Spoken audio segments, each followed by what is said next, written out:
బ్రతికినన్నాళ్ళు నీ భజన తప్పనుగాని మరణకాలమునందు మరతునేము.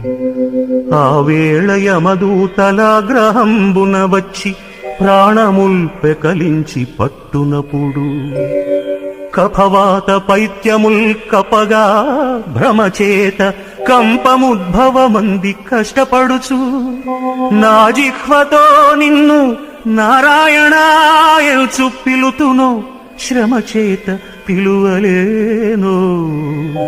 నాటికిప్పుడే భక్తి నీ నామ భజన తలచెదను చెవిని వినవయ్య ధైర్యముగను. భూషణ వికాస శ్రీధర్మపుర నివాస దుష్ట సంహార నరసింహ దురిత దూరా